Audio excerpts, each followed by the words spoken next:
Assalamualaikum warahmatullahi wabarakatuh. Saya Paramita Afrilia dengan NIM 21050974003 dari kelas PTI 2021A.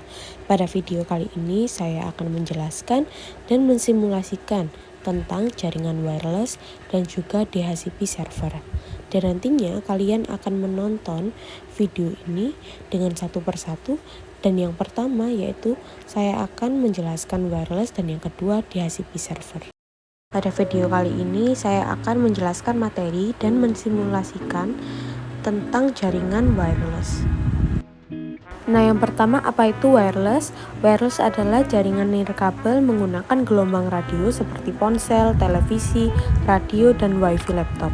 Bahkan komunikasi melalui jaringan wireless sangat mirip dengan komunikasi radio dua arah. Nah, yang pertama kelebihan dari jaringan wireless, yang pertama, satu, tidak membutuhkan instalasi kabel yang panjang, dua, cocok untuk digunakan pada jaringan yang luas, cakupan areanya, kecepatan transfer data yang cenderung stabil, lalu kompatibel hampir dengan berbagai jenis perangkat seperti smartphone dan laptop. Kemudian memungkinkan sebuah hardware bekerja di dalam jaringan secara portable, dan yang terakhir kekuatan sinyal masih bisa diperkuat dengan mempergunakan alat bantu khusus seperti antena dan penguat sinyal.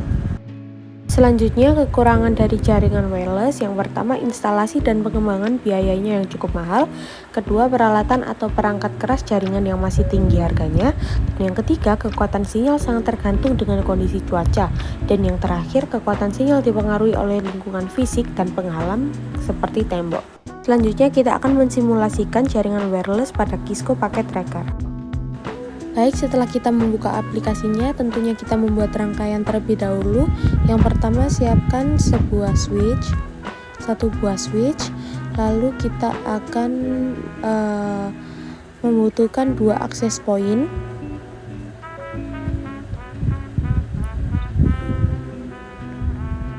Dan selanjutnya kita membutuhkan 1 buah laptop dan juga 1 buah smartphone ya.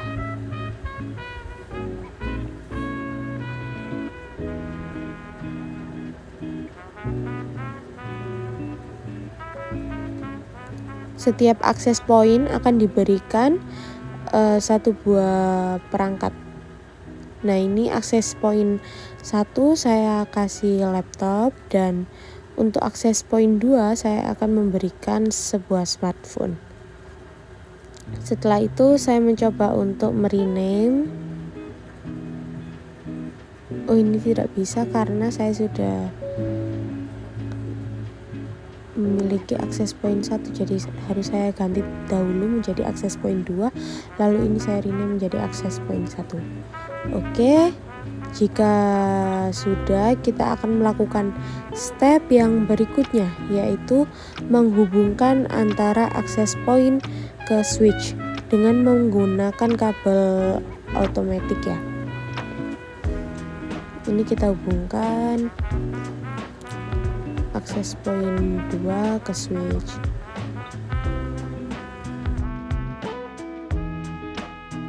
Setelah itu saya akan men-setting ke akses point 1, lalu klik config dan di port 1.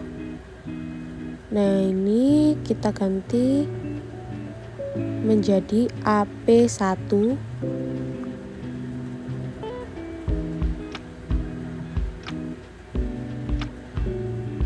Selanjutnya authentication-nya kita ganti WPA 2PSK, lalu masukkan sandingnya itu 123456778, dan jangan lupa untuk di on kan. Lalu kalau sudah kita silang, dan kita juga akan men-setting akses point 2 ya. Kita masuk ke config juga, lalu klik port 1 dan isi SSID-nya menjadi AP2, maaf salah.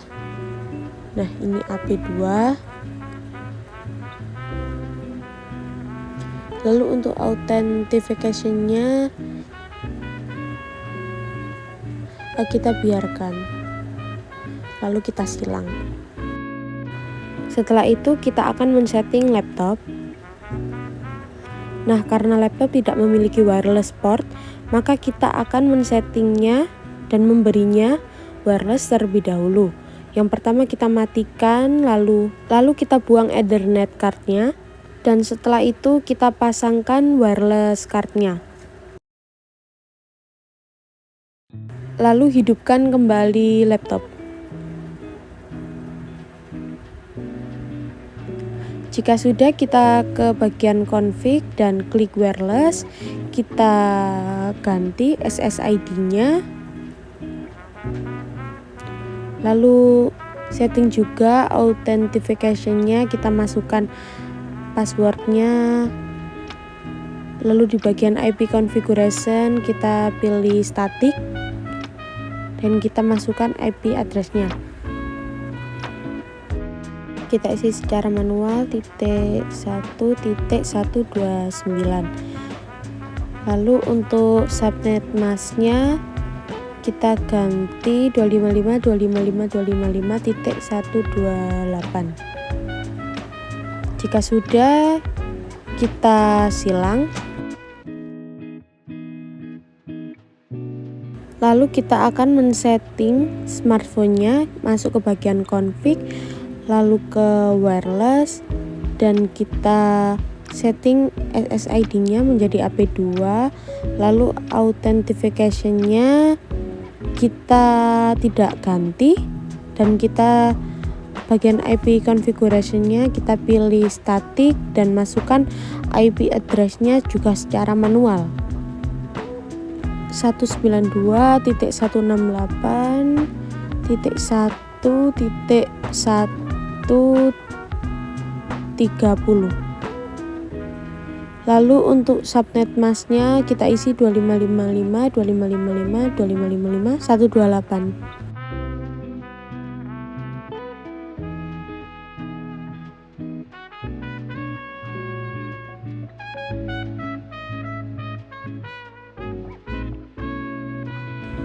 Sebelumnya saya akan men-settingnya agar tidak terlihat jaringannya. Ini di bagian always show-nya saya off-kan. Lalu kita akan melakukan ping dari laptop ke smartphone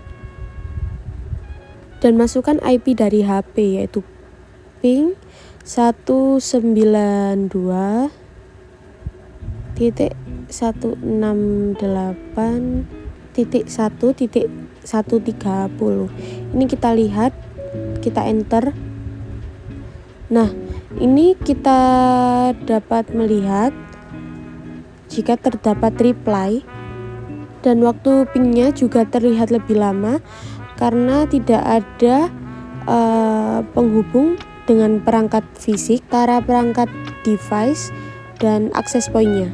Lalu jika sudah, kita akan close. Pada video ini saya akan menjelaskan mengenai DHCP server dan bagaimana simulasinya. DHCP atau Dynamic Configuration Protocol adalah layanan yang secara otomatis memberikan nomor IP kepada komputer yang memintanya. Komputer yang memberikan nomor IP tersebut disebut sebagai DHCP server, sedangkan komputer yang meminta nomor IP disebut sebagai DHCP client. Selanjutnya terdapat beberapa kelebihan dari DHCP server. Yang pertama, memudahkan dalam transfer data kepada PC klien lain atau PC server. Yang kedua, DHCP menyediakan alamat-alamat IP secara dinamik dan konfigurasi lain.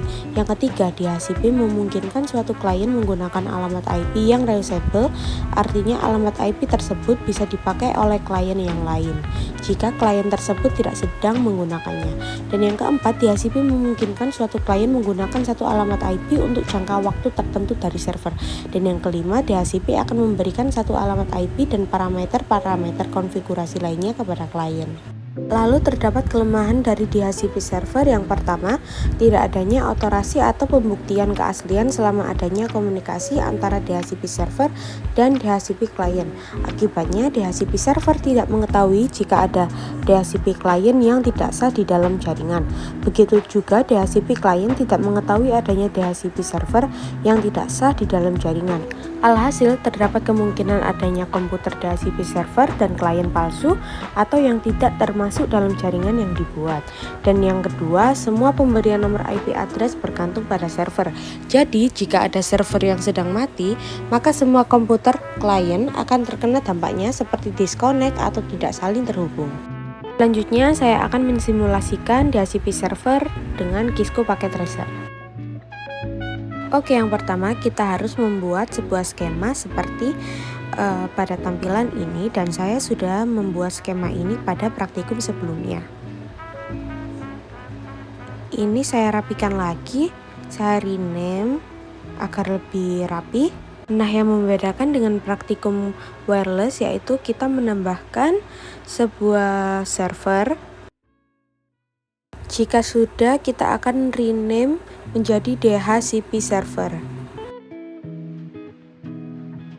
Lalu kita akan menghubungkan DHCP server dengan switch menggunakan kabel otomatis.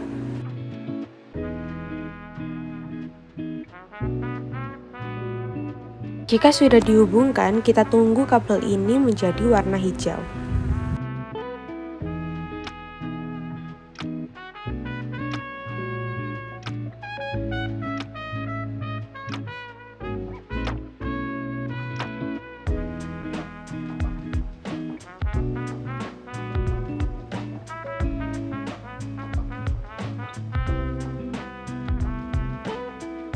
Lalu, jika kabel sudah berwarna hijau, kita akan men-setting di bagian DHCP server.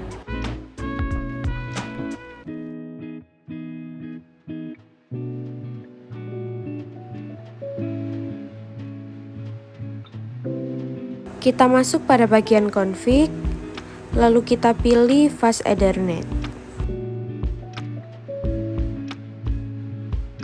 Lalu pada bagian IP address-nya kita isi secara manual 192.168.1.253. Lalu kita akan men-setting subnet mask-nya 255.255.255.128.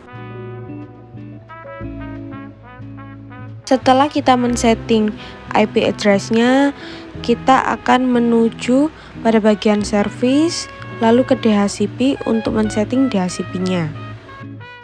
Lalu kita on-kan, dan untuk default gateway-nya kita setting menjadi 192.168.1.254.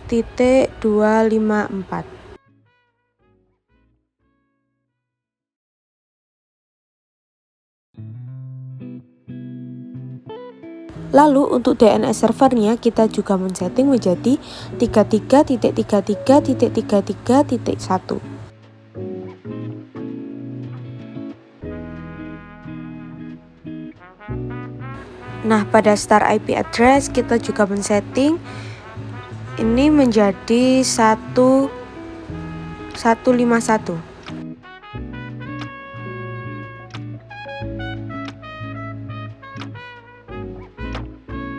Untuk subnet mask-nya sudah benar, tetap 128.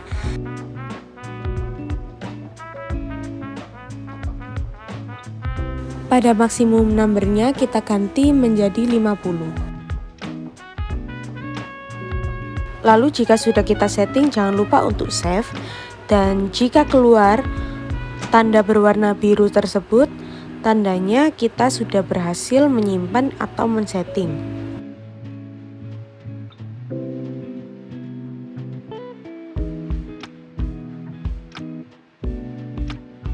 Setelah itu, kita akan mencoba untuk mengaktifkan laptop menggunakan DHCP client.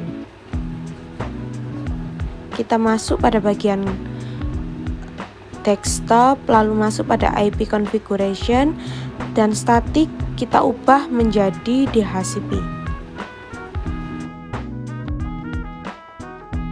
Dan jika setelah diubah terdapat tulisan successful dan default gateway beserta DNA servernya sesuai dengan DHCP, maka tandanya sudah berhasil. Lalu kita close, dan kita akan men-setting bagian smartphone ke bagian desktop, masuk ke IP configuration, juga mengganti static menjadi DHCP. Nah, ini juga terdapat tulisan request successfully. Lalu default gateway dan DNS servernya juga menjadi data dari DHCP dan tandanya itu sudah berhasil. Lalu kita close. Itu tadi video mengenai penjelasan wireless dan juga DHCP server beserta simulasinya. Semoga Anda dapat memahami dan mohon maaf apabila terdapat salah kata. Akhir kata, wassalamualaikum warahmatullahi wabarakatuh.